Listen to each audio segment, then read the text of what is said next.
Class 7 English कल जहाँ तक पढ़े थे अब उससे आगे है।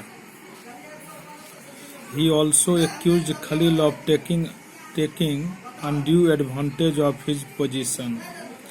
वजीर ने जब खलील के खिलाफ राजा को भड़काना शुरू किया तो सुल्तान को भी ऐसा लगा कि खलील अपने पोजीशन का नाजायज फायदा उठा रहा है। Even a lie appears to be true when it is repeated again and again. ऐसा कहा जाता है कि लाई मतलब झूठ बोलना होता है। अगर कोई झूठ है उसको भी बार बार बोला जाए तो वह सच लगने लगता है।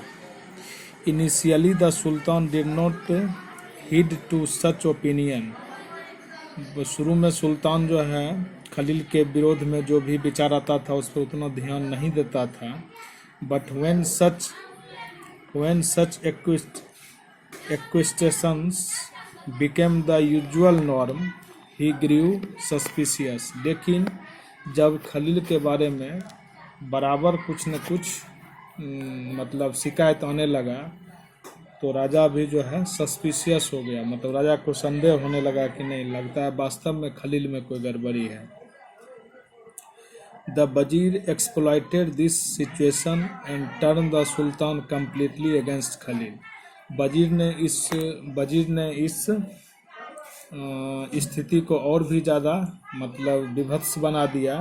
And turn the sultan completely against Khalil, और सुल्तान को जो है पूर्ण रूप से खलील के विरोध में तैयार कर लिया। यानी सुल्तान जो है अब खलील का विरोध करने लगा। The sultan came to believe that Khalil was indeed a spy and deserve the death penalty. सुल्तान को अब वास्तव में ही विश्वास होने लगा कि खलील जो है एक गुप्तचर है and deserve the death penalty, और इसलिए उसने उसे मृत्यु दंड देने का निश्चय किया। He was taken prisoner and was brought before the Sultan in fetters. कहता है कि खलील को बंदी बना लिया गया। उसके बाद वो उसको राजा के सामने लाया गया इन फेटर्स। फेटर्स होता है chains put around prisoners feet. मतलब जब खलील को राजा के सामने लाया गया तो खलील के पैर में सिक्कर या जंजीर बंधा हुआ था। Khalil remembered what his teacher had said about the sultan. Khalil को याद पड़ा कि उसके गुरु ने सुल्तान के बारे में उसे क्या कहा था। But it was too late to do anything. लेकिन अब कुछ भी करने में बहुत ज़्यादा लेट हो चुका था। The sultan did not listen to what he had to say. मतलब खलील जो कुछ भी कहना चाहा सुल्तान उसको सुनने के लिए तैयार नहीं हुआ। He simply commanded the guards. उसने गार्ड्स को आदेश दिया, take him away and behead him. इसको यहाँ से ले जाओ और इसको behead मतलब हुआ इसका सिर कलम कर दो। इसको यहाँ से दूर ले जाओ और इसका सिर काट दो।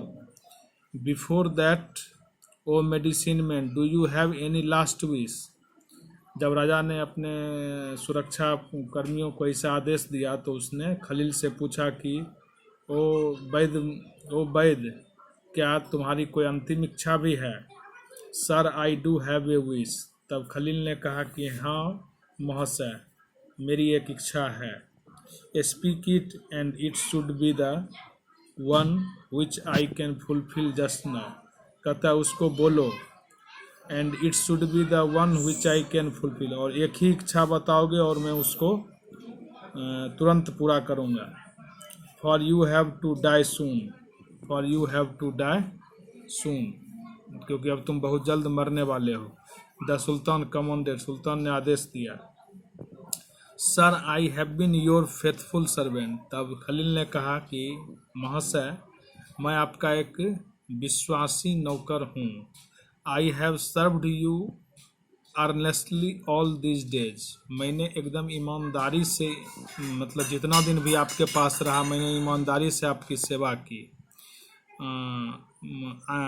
I was in your service. जब तक मैं आपकी सेवा में रहा मैंने ईमानदारी से आपका सेवा किया। ना when I have to die, अब मैं मरने जा रहा हूँ। I am no less faithful to you, इसलिए मैं मरने से पहले आपके प्रति मतलब जितना फेथफुल मैं पहले से रहा हूँ, मैं आपके प्रति अभी भी उतना ही फेथफुल रहना चाहता हूँ। I continue to think about your well being, मैं अभी भी लगातार आपके भलाई के लिए ही सोचता हूँ। शेर खलील ने कहा।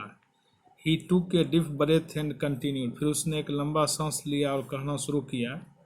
Just remember how I cured the Prince, जरा आप याद कीजिए कि मैंने आपके बेटे प्रिंस को कैसे ठीक किया। I cured you and other courtiers of many disease, मैंने आपको भी बहुत सारी बीमारियों से बचाया।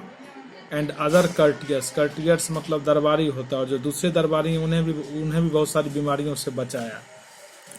This was all with the help of this great book, मैंने ये जो सारा काम किया, ये मेरे पास एक किताब है, मैंने इस महान किताब की ही मदद से इन सारे कार्यों को अंजाम दिया। द रॉयल हाकिम pulled out a fat book from under his cloak, यह जो खलील जो राजवैद्य था, उसने एक मोटी सी पुस्तक निकाली। शोइंग इट ही सेड, उसको दिखाते हुए उसने कहा।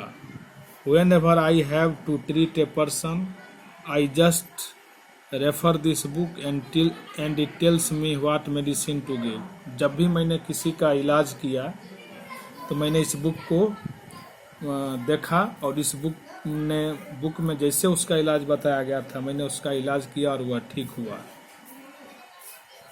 If you have this book you don't need any medicine man, अगर आपके पास यह किताब रहेगा आपको भविष्य में किसी दूसरे राजवैद्य की ज़रूरत नहीं होगी। You can treat all disease with this book, आप सारा बीमारियों का इलाज इस किताब की मदद से कर सकते हैं। I gift it to you because I wish you may remain healthy all your life, मैं इसे आपको उपहार स्वरूप देना चाहता हूँ क्योंकि मेरी इच्छा है कि आप अपना पूरा जीवन स्वस्थ रहें। Khalil handed over the book to the sultan and said, Khalil ने उस किताब को सुल्तान के हाथ में दे दिया और कहा, just go through this book while I am being sent to gallows, a place where criminals are killed by hanging, मतलब जहाँ पर किसी भी गलत आदमी को फांसी पर लटकाया जाता है। तो खलील ने राजा से कहा, just go through this book while I am being sent to gallows, मतलब जब मुझे गैलोज पर ले जाया जाएगा तब आप इस किताब को पढ़ना शुरू कीजिएगा। Ask your guards to bring back to you my severed head on a platter and it will answer any query that you might have about the book or any other thing. Khalil ने कहा कि ask you, आप अपने सुरक्षा प्रहरी को कहिएगा to bring back to you my severed head, मतलब मेरा जो हेड कटेगा उसको वह वापस लेते आए ऑन ए प्लेटर, एक प्लेट पर, and it will answer any query that you might have about the book और एनी अदर थिंग, और आपको इस किताब के बारे में कोई भी अगर क्वेरी रहेगा या और भी कोई सवाल पूछना है तो मेरा वह कटा सिर आपके सारे सवालों का जवाब दे देगा।